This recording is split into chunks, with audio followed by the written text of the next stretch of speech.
Throughout the year, we've talked a lot about the importance of relational fundraising. Whether you're in mid-level, major gifts, or plan giving, being relationship focused means that you are prioritizing the long-term relationship with the donor over just getting the money.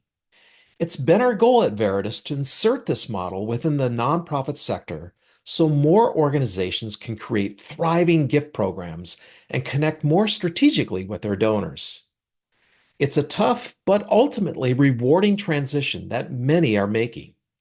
Today, my colleague Karen Kendrick is joining me to share the trends and insights we've learned this year and the ones we're anticipating in 2025 about relational fundraising and how nonprofits can adopt it.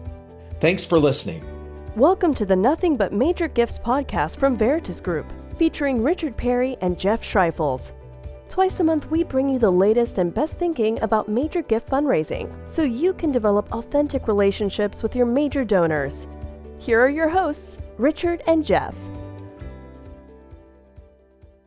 Welcome to the podcast today. I'm Jeff Schreifels, and today I've invited Karen Kendrick, our Senior Director of Client Engagement, for a conversation about the state of relational fundraising and the trends we're seeing in the sector. Now, before we get started, I want to define what we mean by relational fundraising. Relational fundraising or relationship-focused fundraising is specific to the upper part of the donor pipeline where you, as a fundraiser, are engaging directly with their donors. We consider this range to include mid-level, major gifts, and plan giving. Being relationship-focused means you are prioritizing the long-term relationship with that donor over just getting the money. Thank you, Jeff. It's good to be here with you today. So there's so many things we could include in this conversation. Many organizations have recapped the trends and reports and have great things to say. So what we're going to do is focus on, that's why it's kind of nice, focus on that relational piece. That'll be our lens. So that will be looking at trends from the lens of the relationship. So Jeff, why don't you outline those main trends that we're going to discuss today? Let's dig in. All right. Well, there's 5 of them that we're going to focus on today. And the first one is we believe there's a major lack of investment in understanding what relationship-focused fundraising is all about. But we do see that there's a growing interest in it, and it will become more prevalent in 2025 and beyond. So this is going to be a continued trend of figuring out what is this relationship fundraising all about. That's the first one. The second one is developing strategic and impactful donor offers, because that will continue as a major need, and it relates to the trend number 1. If we're going to have relationship-focused fundraising, we are going to need specific donor offers that are going to inspire those donors and match that up with those donors' passions and interests. Trend number 3. So in our analysis, we're seeing that value attrition continues to be a significant issue because it's covered up by sustaining donors, annual donors who are giving the same amount every year. But those organizations also need to evaluate the percentage of donors who are giving the same year over year and focus attention on increasing their engagement with those donors. Now, trend number 4 is that organizations will need to continue to understand the right use for AI in their work. So we'll talk about that. And then trend number 5, across the sector, we need to be thinking about our mission as a 4-legged table. Program and those we serve, the internal team, staff, volunteers, and board, donors, and the larger community that we want to collaborate with, which is really, that part is really born from the community-based, community-centric, community-based fundraising that we've been looking at and working with and really trying to understand and help our clients see and grow in. I love that. How to be in relationship with all those different legs at the table. Yeah. So there's a lot there. So let's start with the first trend, Jeff. What are Okay. we seeing across the sector and expect to continue to see as a major focus moving into 2025? All right. So relationship-based fundraising really being focused there. So what we're seeing when we're looking at donor files is that many orgs don't even have a mid-level donor program. And so we often see these clogs in the pipeline, um, where you can tell that donors who are giving significant amounts are they're not moving up through that pipeline. And the reason for that is they're being treated like a $10, $25 donor. They're getting a lot of direct response fundraising. And it's working, but it's only working to a point. It's not engaging them in that level and building that relationship and helping them understand that they're real partners. Uh, Jeff, I'll just jump yeah, in. I've been looking at assessments. What I see a yeah, lot of organizations, the 1,000 to 5,999 or 4,999 is where the clog happens. And it's like yes, they will have over 1,000 donors and then go down to like 70 yeah, at the next level of giving. yeah. So yeah, so it's like all these folks are giving, that's significant. And then what's happening where they're not moving through the pipeline, those that are interested in giving more and being more a part. That's right. And so organizations look at this mid-level area, and many are not investing in people to help them, like a mid-level officer to start connecting with these donors because their thinking is, well, this is great ROI for us. We're spending just on direct response fundraising and we're getting, pretty significant gifts and, that's working well for us. So if we hire people, that's going to cost more and we have to deal with that. Yes. But then they're also the same people who are saying, we need more major donors. Well, those donors are in your donor file, but you're not connecting with them. And that's where mid-level can really change the game for you as far as moving those donors through the pipeline and unclogging those clogs that we see. Yeah, because even though they're not moving up, they're not moving up, and many of them are going away and giving less. That's that donor value attrition Yeah, because they're not being managed. And so ex there's like millions of dollars are just sliding out the back door because we're not in relationship with yeah. them. And Mhm. it's not just small organizations that don't have mid-level programs. I was just at a conference with very large organizations, and I did a whole session on mid-level. And there's a lot of organizations that really don't have it figured out. They know they need to do something, but they haven't really done it. And it was amazing to me because I thought, well, these organizations they're well resourced. They know they have the money to invest in it, but no one's actually started to figure that out yet. And I was surprised. But there is a hunger for it. That's why I was at the last session of the day, Karen, and I thought, oh, no one's going to show up for this. But it was packed. So there is a hunger for this. It's just that they haven't yet pulled the trigger on it, doing it. Like you said, I think organizations that have membership programs, event-based, they're seeing the trend that Yeah, more transactional fundraising approach. It's been great. It's a great tool to get donors in the door. It's a great part of the pipeline, but it's diminishing. And so what can they do to really build something that's going to be successful into the future? And the mid-level is an important part of that pipeline. All exactly. right. So there's a strong desire for authentic human connection. Yeah. Love that. So one other piece is how to be relationship focused and to really tune into donors, learn their passions and interests, start to really build those partnerships. And I think donors have a desire to have that authentic connection with organizations, but many of them have never ever had it and don't even know it's a possibility. Mhm. So when we have mid-level officers, major gift officers reaching out and really listening, finding out who people are, what their hearts are, donors many times respond with such gratitude, like, wow, that was the best conversation I ever had with an Yeah. organization. Because before it's all just been transactional, right? It's time of year for your gift. Would you like to give again? So that they understand that there's really more to this. We want to be in an authentic partnership. So, a big part of our ability to connect with donors is to learn and listen to their interests and passions. So, let's talk about that next trend, Jeff. Yeah. So learning that donors' passions and interests, that's one big part of your job as a frontline fundraiser. But then the other side of it is having strong donor offers or understanding everything you're doing and understanding what that costs so that you can inspire donors with and bring it together. And oftentimes organizations are focused on, okay, yes, get to know the donor. That's great. But then they fall short with the offer side. And they expect the fundraiser to inspire that donor with just a general operating fund kind of offer. And I'll tell you, if donors that want to make six, seven, eight-figure gifts are not going to be satisfied with just saying general operations.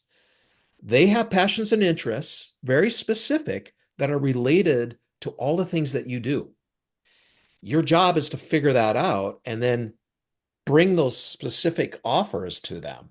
And so what we're finding is, I would say in the last couple of years, Karen, almost every organization that we start to work with also wants to figure out their donor offer thing because they realize the only way we're going to move a donor up in their giving is by having something specific that they are actually passionate about.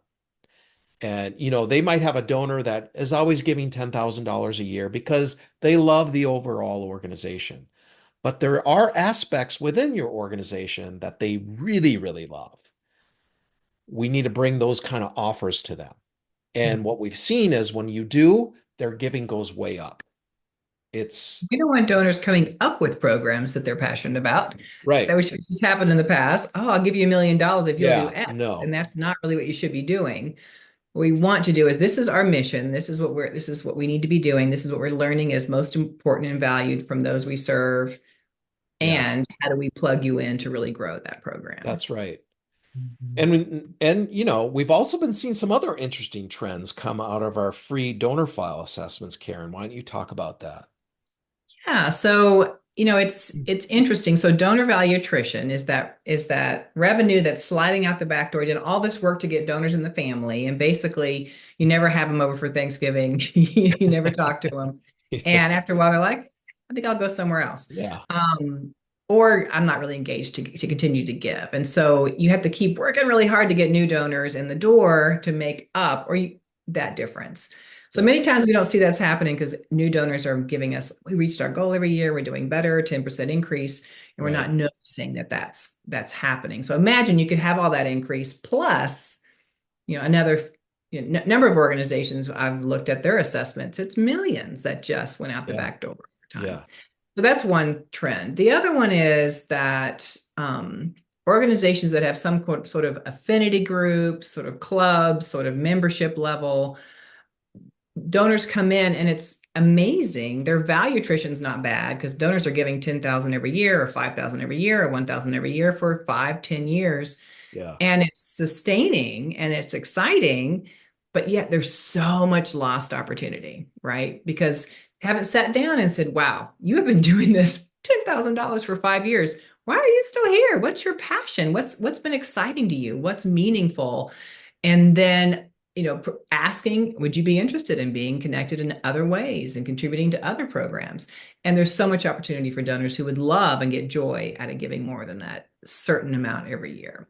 I would even go further, Karen, and say that organizations, if you have these kind of donors that are giving the same every year, we have an obligation to reach out to them and really start to understand who they are because obviously they're very loyal. There's something about your organization and what you do that they're willing to give every year and significant amounts. But they might possibly want to do way more. They Mhm. just are not asked. And as an organization, we have this mindset of, well, they're we don't want to upset the apple cart. We don't want to, if we start talking about what they're giving, then all of a sudden they'll want to leave or something. That's our fear about these donors. And so it's like set it and forget it kind of thing. Mhm. Well, But all the work, I Jeff. believe if we really want to help donors give to their heart's content, we Mhm. have an obligation as an organization to start talking to those people. And that's where we need to start challenging them to give more. Because our goal is to help donors find joy in their giving. And they're going to do that through your mission. And so give them that opportunity. Mhm. Yeah, it's like I think about how all the work and focus gets to on the affinity group or the membership Yeah. program or the sweatshirts they get. Like all the work Yeah. is headed toward this thing versus the human interaction. Yeah. And so donors don't go away if you ask them questions about what they care about and see if they want to give more.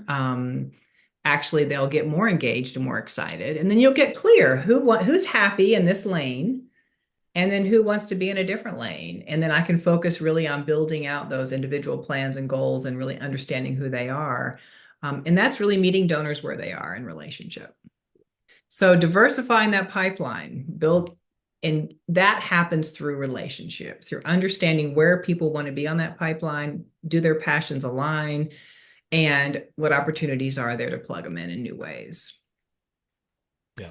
So let's see. A couple other trends we see in our assessments is that um, organizations can set the bar too high for major gifts. If you Yeah. look at all of your donors, let's say giving 500 and above in the last 4 years, and you look at like how many of them gave over 10,000, sometimes it can be like 50 donors.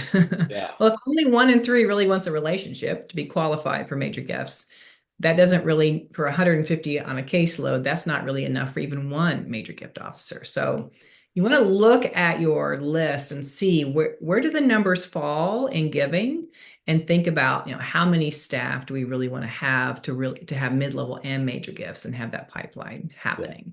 One thing that's exciting to me also, like we mentioned earlier, that organizations have been traditionally more transactional. And that's not saying that that's a bad thing, Right. because having events, having membership programs, having runs, having workplace giving, all those things, they're great. People enjoy them. They're connecting their community, they're building, but they're more transactional. They're more a moment in time that they're Yeah. realizing those trends of giving are going down. And so I'm seeing some amazing leaders stepping in. Like we just had a meeting yesterday with some United Way leaders from Yeah. large and small ones who are stepping in and saying, we have to work collaboratively across our organization with all our different, we cannot work in silos. We're going to have a new CRM. We can all really build relationships and all be tracking for donors to move up the pipeline. We need to have part of our expectations that not only you reach your own goal, but you help your colleagues reach their goals. Let's Exactly. be a community who are saying, we must build out relational fundraising. We must invest in it. And because it's our long term,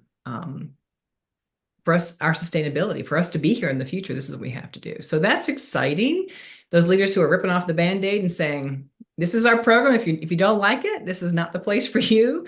And really moving into that new way of being in relationship and making sure there's staff, like you said, those four legs of the Yes. table.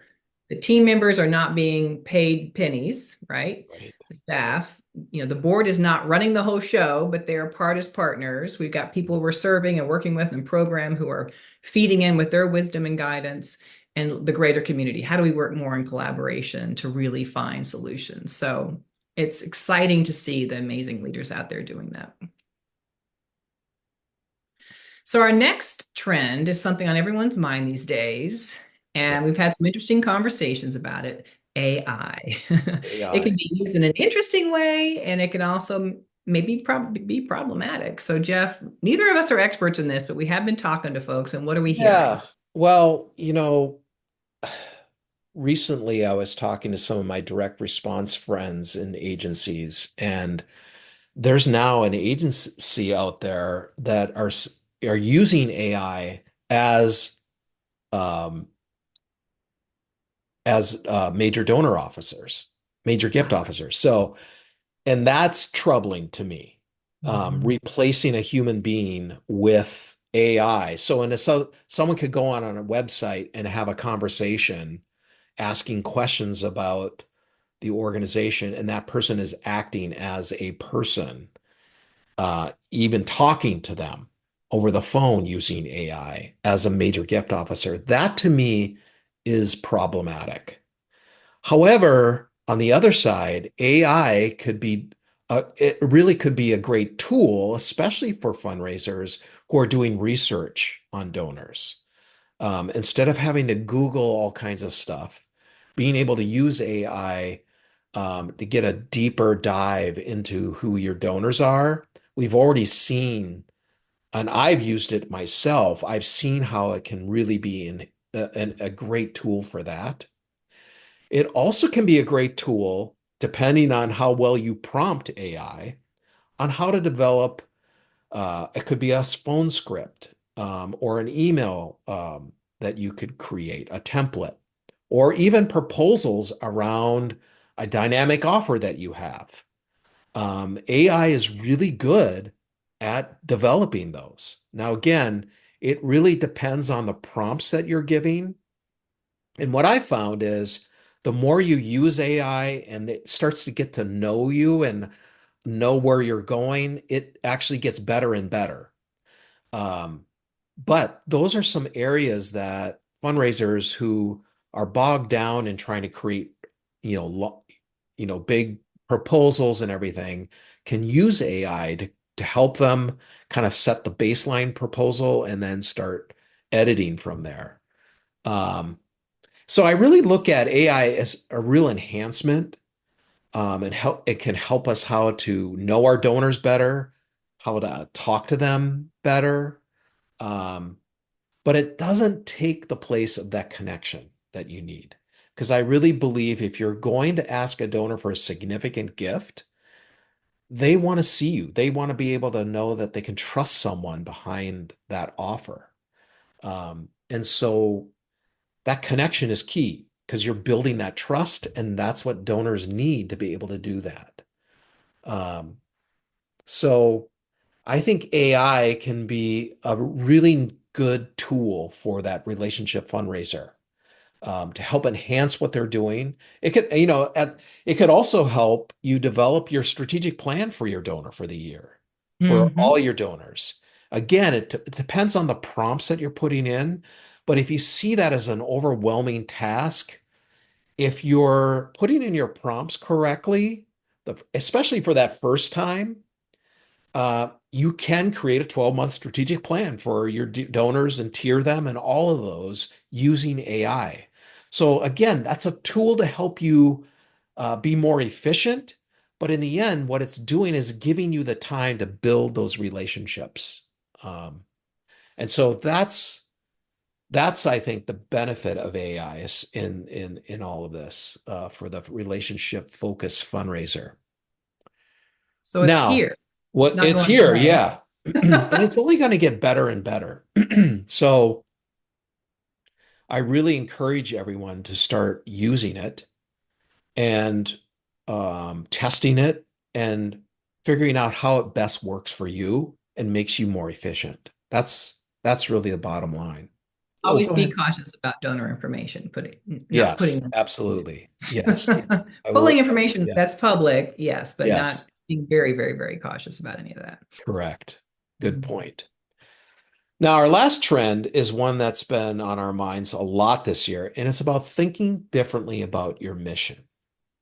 So, gosh, Karen, I feel like most organizations think about their mission as the program side, what they do, what they're doing out in the world.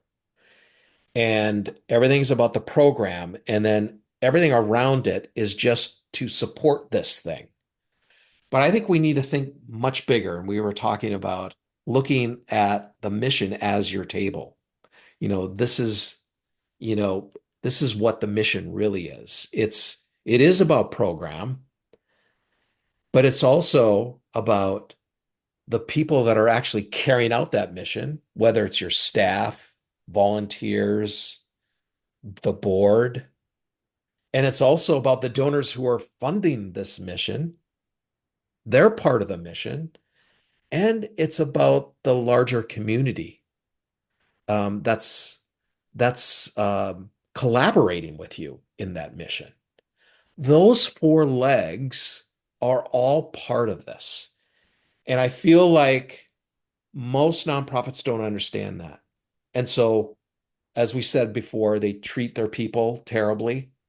Um, they're trying to get as many hours out of them as they can. That's why you see all this burnout in the nonprofit sector, both in the fundraising side and program side.